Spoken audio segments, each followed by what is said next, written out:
Hi, my name's Kevin Hicks. Welcome to the History Squad. You know, for over 3,000 years, soldiers have returned from the wars, unable to sleep, haunted by what they've seen and what they've done, jumping at sounds that no one else seems to notice. Do you know the ancient Greeks wrote about it? The Romans prepared for it, and medieval knights lived with it. For most of history, though, no, people just didn't understand what it was. But today we call it PTSD, post-trauma stress disorder. This isn't just history for me. I live with it. So what is this PTSD? You know, it's been called many things throughout history. Melancholia, soldier's heart, battle fatigue, nostalgia, shell shock, combat exhaustion and combat stress, and the Swiss disease. But the symptoms, constant readiness for danger. It's called hyperarousal. I suffer from that in Walmart and other large stores. Nightmares, which is the wrong name for them really, because they can hit you anytime. Flashbacks, it's called intrusive memory. Overwhelming grief, guilt and despair, which is a nasty one. Well, you must understand what was attributed just to soldiers, servicemen and women. We now know that PTSD can affect civilians, those who have been subjected, are the survivors of serious trauma. Do you know, there are accounts of battlefield trauma, if you want to call it that, right the way back in the ancient times.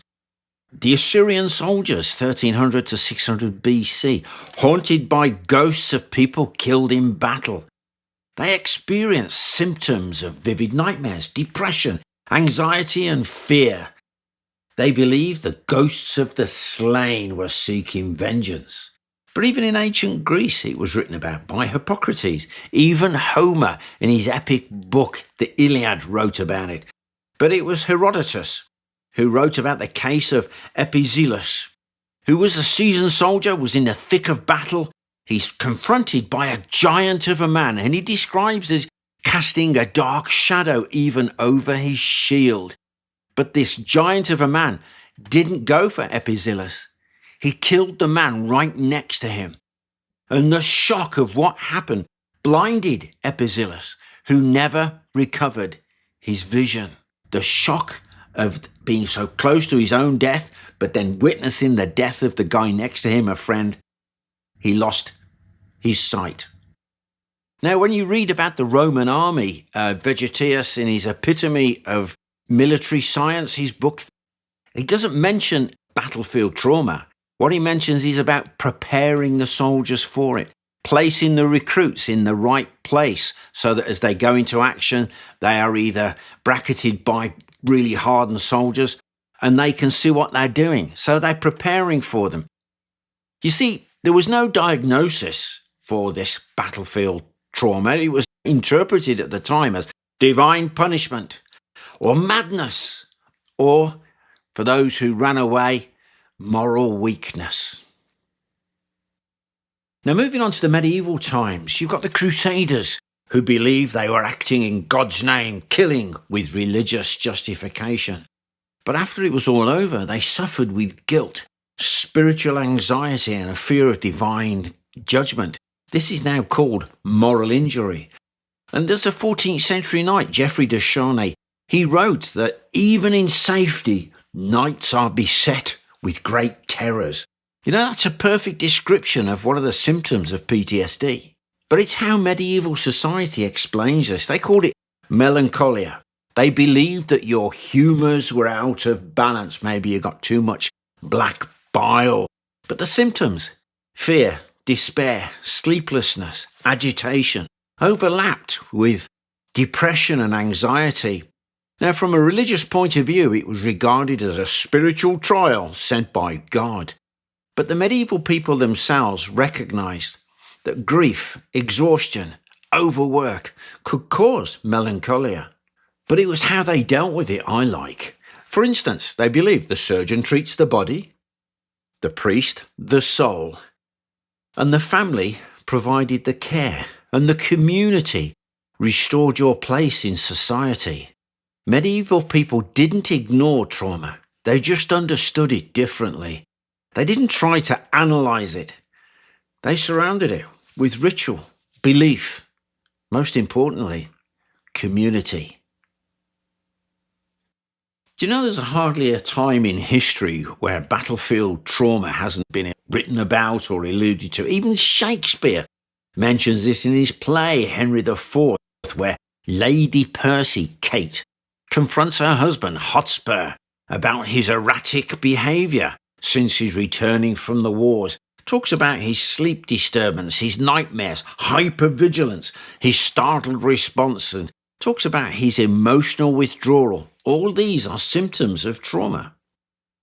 It was not until the 17th century that this condition was given its name, nostalgia. Another name, a nickname, was the Swiss disease, because young Swiss mercenaries, these are young lads who've been sold by poverty-stricken families as mercenaries. They suffered terribly from homesickness, anxiety, depression, in some cases, a physical decline. In the extreme, soldiers were reported to have died from it. Understand this, though. 17th century. Heavy artillery is now coming onto the battlefield. Mass musketry, explosions. We're now getting close to the modern idea of warfare. By the time of the American Civil War, 1861, war itself had become so much more mechanized. Even though it lacked the gas and the tanks and the aircraft of the First World War, the effects on the soldiers themselves was just as devastating. One term for battlefield trauma was soldier's heart. This term was coined by Dr. Jacob Mendez da Costa. He described symptoms clearly as PTSD, combat stress. Da Costa observed over 400 patients in his hospital where they had no physical heart damage, but displayed symptoms of intense palpitations, sweating, shortness of breath when they exerted themselves, or when they became stressed. He gave these symptoms this term, irritable heart. Other symptoms soldiers reported were being emotionally numb or experiencing terrifying flashbacks to the battles they'd been in, or in instances of a young man, Wallace Woodford, who'd been a prisoner of war in that terrible Andersonville prisoner of war camp where US soldiers starved to death, the whole business. He clearly suffered from PTSD, reliving the nightmare of his captivity, screaming in his sleep and his arms failing. Do you know that young man died when he was only 22 and he experienced the terrors till the bitter end? And there's the case of John Hilt. He lost a limb during the war but suffered acute mania and ended up in a government hospital for the insane. So there was no real treatment for these guys. Rest, recuperation, diversion, where they would have music.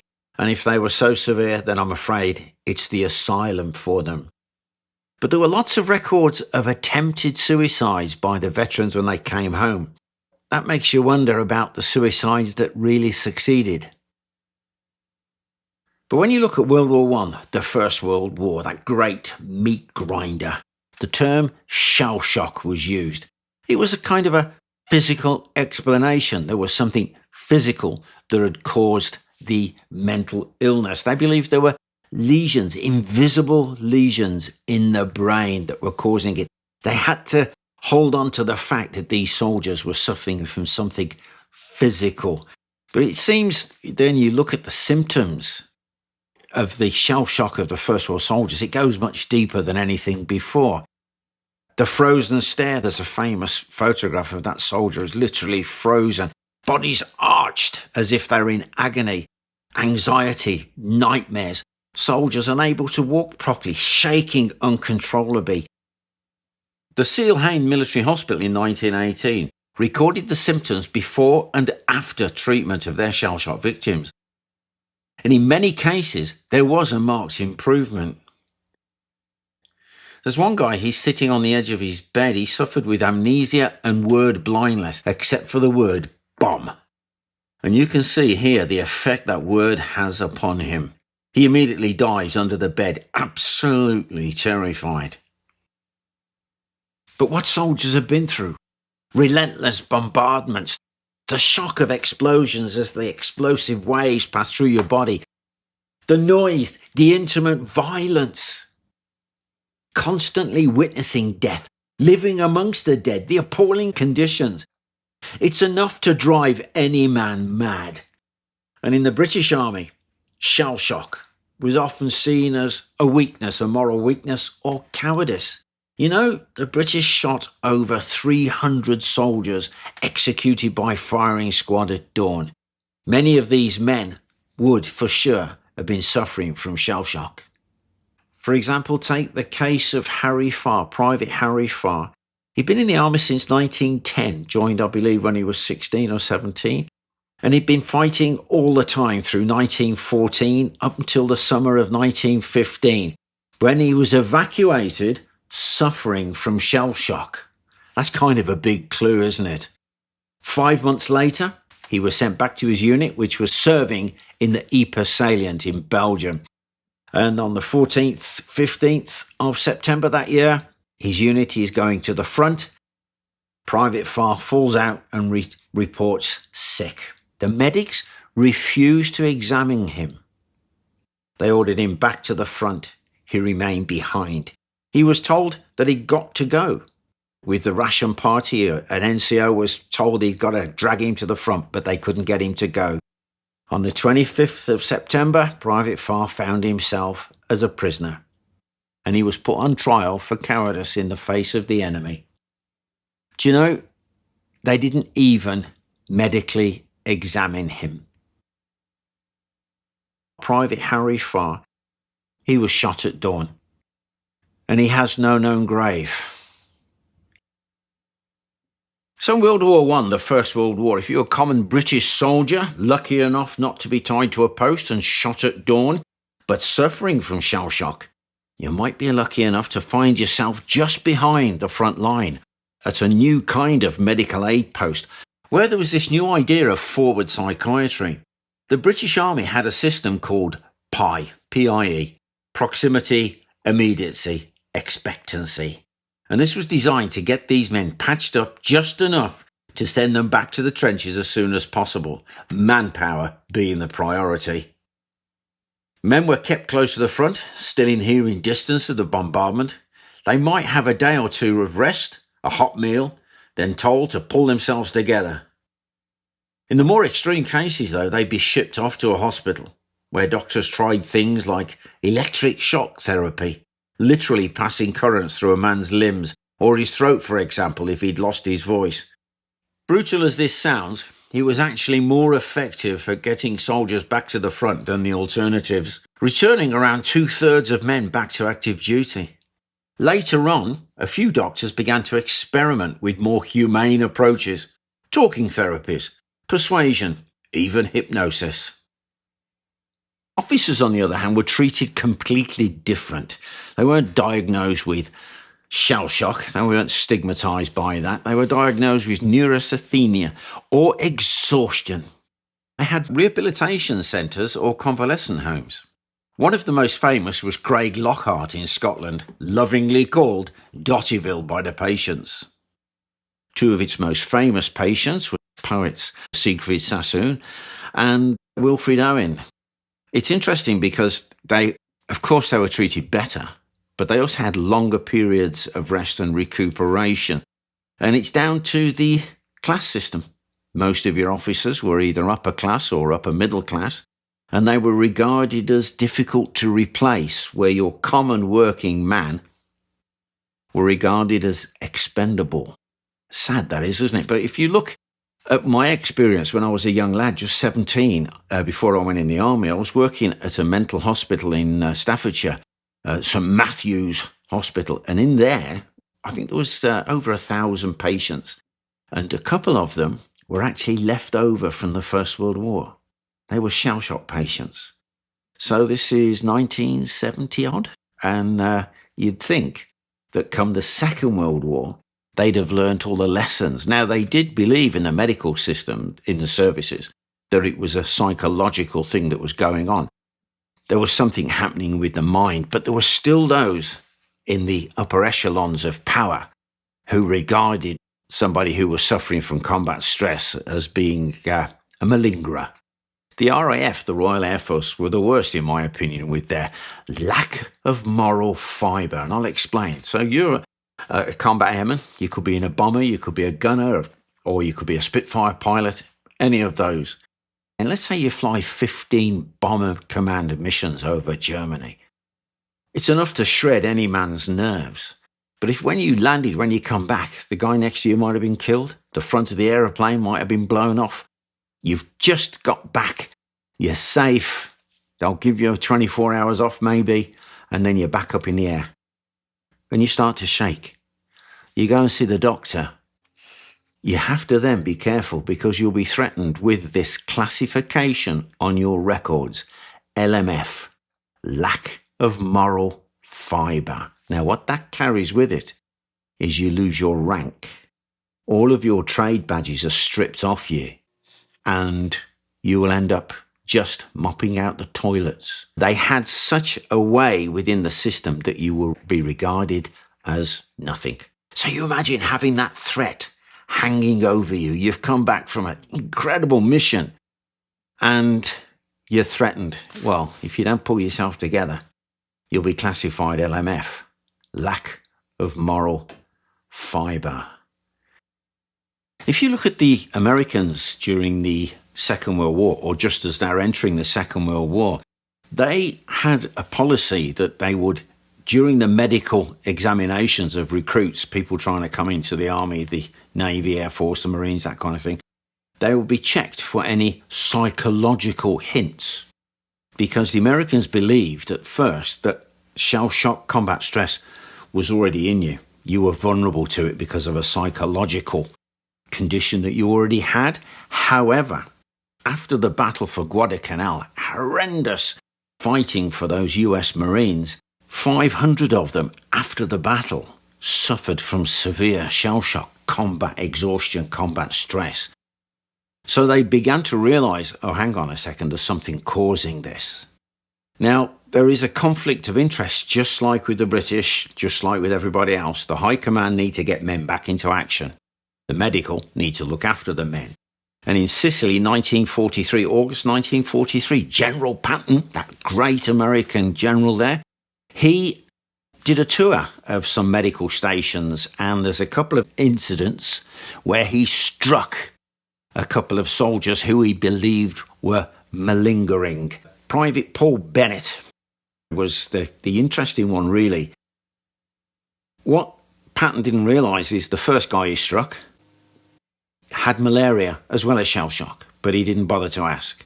The second guy, Paul, he'd just come out of combat where every member of his unit had been killed around him, and he was literally blown out of his mind. But this actually caused a media outcry. Now everybody in the United States, and of course it'll spill out to everybody else, hey, what's going on here? Why would a general do that? But now when the Americans left Sicily onto the mainland of Italy, especially at Anzio and then Cassino, where large numbers of troops were held, corralled, and had sustained artillery fire upon them, they realised that a lot of men were succumbing to that combat stress. It was the psychiatrist John Appel who began to study combat stress. And he came to the conclusion that all frontline soldiers who do not become wounded and discharged will become psychiatric cases. But they also come up with a great way of dealing with combat stress, of course, what we call PTSD now. It was determined by the US Army that the breaking point from a combat soldier was between 60 and 240 days, obviously depending on the intensity and frequency of combat. But you imagine you're one of those American or even British soldiers trapped in Anzio and you're under constant bombardment for over 20 days. Well, it was the Americans, studying this, they came up with an idea. If you are suffering from combat stress, shell shock, send them out of the line as quick as you can, but not too far away. They can still hear the roar of the war going on. Give them a dose of sodium amytal and knock them out for anything up to 48 hours. So they have this deep sleep. When they wake up, a hot meal, a shower, a clean uniform, then a medical. How are you now? How are you feeling? Do you know, between 50 and 70% of those men return to combat almost immediately. The most severe cases, of course, hospital, and would never return to combat. After the war, it was found, this is the US military forces, that 40% of medical discharges during the war were down to some kind of psychological disorder. And when the war was over and these returning servicemen came home, the Americans did a brilliant thing. The veterans call it the 52-20 Club because they got $20 a week for the first year they were home. So many of those GIs and Marines and whatnot, they use that time, 12 months, to recover, to relax, to slide back into civilian life after their return from the war. But for the British, things were different. Post-war, Britain was broke. And the returning veterans, they were given a very little psychiatric support, and on discharge, they were given a new suit, a hat, raincoat, shoes, and underwear, and a one-off payment of £83. But when the married men with these £83 in their pocket returned home, that quickly disappeared. And many of those veterans couldn't settle back into civilian life. In fact, just after the Second World War in Britain, there was a high rate of suicide amongst those returning veterans. In 1947, 60,000 applications for divorce were made. That is unheard of because divorce was quite rare. This was not equalled until the 1960s. And sadly, my grandparents on my mother's side, when my grandfather came back from the war, he couldn't even sleep in a bed. He was suffering from shell shock. He'd been wounded. And their marriage simply fell apart. So we owe a lot in a way to the United States for their diagnosis and treatment of PTSD as it was after the Second World War. But can you imagine what it must have been like, let's say, for a soldier in the Red Army fighting as a Russian soldier there in the Soviet Union? There was no such thing as a psychological problem. You were sent to the front and you went. Otherwise, you might find yourself being shot. For the Japanese, of course, it was a disgrace and you will be letting down the emperor and the empire. So no cowardice there.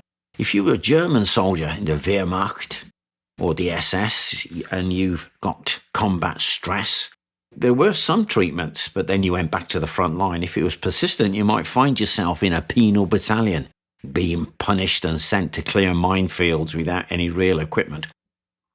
Or simply tied against a post and shot because you have let the Führer down. It's very interesting when you look at the Vietnam War between the 1960s and 70s with the Americans. The US medical services still used the idea from the World War II, the behind-the-lines treatment, giving a guy 48 hours induced sleep, shower, hot meal, uniform, and getting him back into combat. But there was still a stigma attached to the idea of combat fatigue, shell shock. And servicemen returning from the Vietnam Wars coming home often experience hostile response. When I say servicemen and women both the same. What they really needed was a warm welcome home. And the Vietnam Veterans Association began to form, and they were helping returning veterans, but it was the veterans themselves who actually felt that the best support you can give veterans suffering from PTSD is supporting each other. And I've got to be honest with you, I agree with that. Interestingly, at the time of the Vietnam War, there were many World War II veterans in the United States who were coming to the retirement age. They'd finished work, they got their pensions in order, and then some of them who suffered the loss of a spouse or a shock really fell into that PTSD. All of the trauma from the Second World War come flooding back to them. And it was the Vietnam Veterans Associations which actually helped these World War II veterans. And it was then realized that PTSD, this post-trauma stress disorder, which was only acknowledged really in 1980, was a lifelong condition. It's not short-term, And even today, treatment and understanding is lacking for sure. From a personal perspective, it's hard to pinpoint what triggered my PTSD. Was it my service in Northern Ireland? Or was it something that happened whilst I was a serving police officer? I did have a breakdown in the police and was put in front of the force psychiatrist. And after several sessions, he stopped me and he says, Kevin, I've got to tell you, I've never known anyone who has had to deal with so much death on their own. Now, I suffer many of the normal symptoms, the fight or flight, heightened awareness. Very often, especially when I'm in one of the big stores, I'm really on edge and I stutter when I have the flashbacks, But luckily, I made it. My friend didn't. I've got lots of support. Julie, my wife, and my little support dog. Here, come here, you. Here he is. This is Ollie. He's still in training. But one thing that gets me when it comes to those of us who served and we have PTSD, there seems to be a lack of understanding, or even worse, there are many people who just simply don't care. So PTSD in history. See, it's not a new thing, is it? In ancient times, some might say it was less common because violence was normalized. But consider this. You imagine being in a massive battle, hand-to-hand combat, you're swinging your sword, hacking people, heads might pop off, you'll be sprayed in blood, the screams of agony and the sound of the battle itself will be ringing in your ears. So all that experience will literally be seared into that soldier's memory, whether he be a common bowman or a knight. So I believe they were traumatized in much the same way as we are today. And what we know now, trauma doesn't need a battlefield or a war. Just a moment. Just that one thing that breaks something inside. And honestly, it can happen to anyone. Well, I hope you found that interesting. If you did, like, share and subscribe. And if you'd like to support our channel further, why not have a look at joining our Patreon community? The link is in the description. But before I go, a quick shout out to some of our Patreon members. This is a great one. Baron William Spooner, Louis Patrick Myers II, and Todd Higman. Hey guys, thanks a million from me, Julie, and from Ollie. Bye for now.